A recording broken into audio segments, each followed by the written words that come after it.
Optimus Prime is the leader of the Autobots, the heir to the matrix of leadership. Revered by many and reviled by some, a powerful presence on and off the battlefield, and maybe the mightiest transformer who ever lived. But just exactly how powerful is Optimus? Well, today, that's what we're going to find out. What's up, guys? I'm Daniel, and this is DanCo. We do fight breakdowns every week, plus the occasional power ranking video like this one, or things like that. So if that seems interesting to you, we'll sit back and enjoy the video. Hit that like button. If you want to, we'll hit the subscribe button while you're at it. Now let's get to it. So for this video, since there are so many different continuities for Transformers and so many different versions of Optimus Prime, just know that we're going to be solely focusing in on the IDW Comics version of Prime. Sure, there's the animated and the Bayverse that even showed up in Marvel Comics for a while, but this video is just going to be about the IDW version, because it's one of his most iconic versions and arguably one of his most powerful. And buckle up, because Optimus in Transformers goes absolutely crazy. Now, Optimus might just transform into a giant 18-wheeler, but you gotta remember, this guy is a powerful alien warrior. He's basically like a robot Superman. And I mean that so literally, in which that means that he is incredibly strong and incredibly powerful, especially with his weapons and cannons. He's said to be the strongest Autobot out there, and he's been able to absolutely body other Transformers before, even some very powerful Transformers. Like he beat up on Galvatron, an ancient Transformer warrior and the first non-Prime Transformer to ever successfully kill a Prime.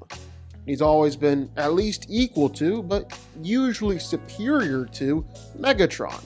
And Megatron isn't anything to scoff at. In fact, Megatron in his base form is powered by a black hole and was capable of destroying D-Void, or the personification of a dead universe. And you can actually scale it up even further by saying that D-Void was going to destroy the universe by fusing with it, and the dead universe already had many other universes inside of it, making this like a multiversal feat. And Optimus Prime pretty much always scales above Megatron. Optimus has even fought against and beat amped versions of Megatron before, like when Megatron was amped up with Super Energon or 13, which is basically the Transformers equivalent to the Power Stone. And that's just Megatron. Optimus has been able to defeat some much bigger and better Transformers too. Like Optimus was capable of shattering 6 Shot's armor, which is made out of the material of a collapsed star and metals drawn from the core of a black hole.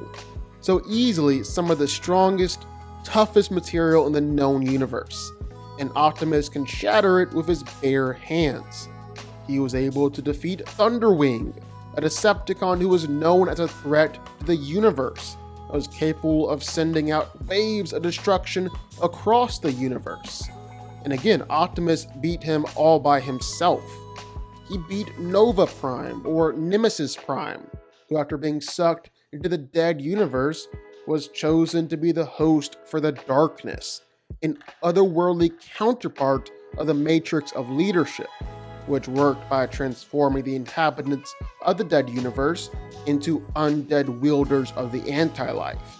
And Optimus beat Nova Prime while they were both in the dead universe, meaning that Nova had complete and total control of the very universe around them.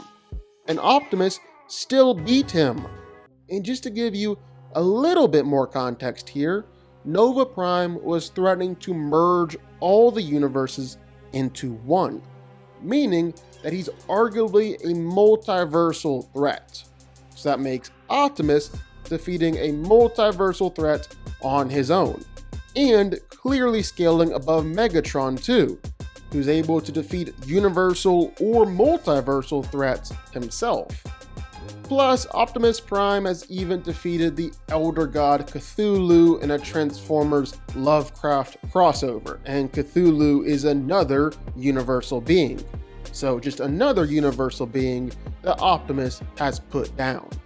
And that's just talking about Optimus Prime's power output.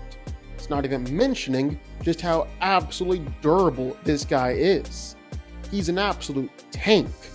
Like, for all the Transformers that Optimus has fought against and beaten, he's also taken attacks from all those Transformers too.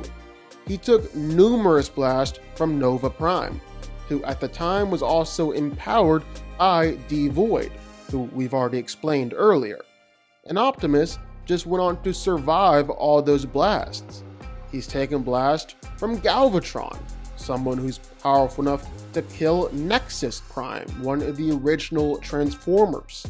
He's taken blast from Megatron, who, remember, was powerful enough to destroy and defeat D-Void. He's even taken hits from Regenesis Shockwave, a super amped version of the Decepticon Shockwave, who was all powered up with the power of both dead universes and or 14, which again is basically a Transformers equivalent to an Infinity Stone. In addition to all that, Shockwave was powerful enough at the time to cause the universe to have never been, and he was going to use that power to consume all the universe's resources. So if you're taking all of that and scaling it up to the best, it means that Optimus Prime is able to survive what looks like some pretty universal attacks. He's been able to survive kinetic harpoons, which are stated to be stronger than nuclear weapons, and he survived being stepped on by Trypticon, an ancient bestial transformer that's so big and so powerful that it's able to shake the planets and shake the skies in its fight. Space and time can't even tear Optimus Prime apart. And then if anything ever did happen to Optimus, well, Optimus is technically immortal, so he's never really staying down for good. He's always coming back at some point or another. And then there's Optimus Prime's prized possession, the Matrix of Leadership. It's a relic of great power, usually held by the leader of the Autobots, and it's said to be a conduit for the power of Primus, the creator god of the Transformers, so serving as a means to access the Transformers' afterlife. It can bestow new life or even provide the wielder with a way to communicate with the dead. Because of that, it's often seen as a significant item in the Transformers religion. But even outside of its divine connection, the Matrix of Leadership can also bestow someone with significant physical power, to the point where it's actually one of the few items that Unicron, the Chaos Bringer, fears, all because it embodies the power of Primus. And just how powerful is Unicron, you might ask? Well, pretty darn powerful. He's the very concept of evil and chaos, was the original Lord of the Dark Gods, and is a multiversal singularity. Only one of him exists in the multiverse. He's a unique being across all of reality and can travel between realities and universes at will. Unicron is even so powerful that his whole thing isn't just to consume and destroy planets like Galactus, but he completely and totally one-ups Galactus by consuming and destroying entire universes. And the universes in Transformers are huge. Each universe contains multiple dimensions, and sometimes Unicron even consumes universal streams or universal clusters, which are essentially mini multiverses, as they contain millions of universes or even quadrillions of universes. And yet, Unicron is afraid of the Matrix of Leadership. So when Optimus pulls that thing out, even guys like Unicron start getting worried. And this is definitely backed up too. The Matrix was fully capable of destroying Devoid, who we've already been over. That guy is comfortably universal, maybe even multiversal. End of the day, this version of Optimus Prime is an absolute juggernaut. He can easily stand shoulder to shoulder with the likes of Superman, with Thor, with Goku, and sometimes even surpass them. At his best, Optimus Prime is a multiversal powerhouse. Pretty good for a semi-truck. But what do y'all think? Sound off in the comments down below. I know you're gonna have thoughts and feelings on this one for sure. If you stuck around this long and made it to the end of the video, that's amazing. Thank you so much for watching and for supporting us. And if you want to go subscribe, well, go subscribe. You're going to see more videos like this one every single week. I'll see y'all then. I'll see y'all next time.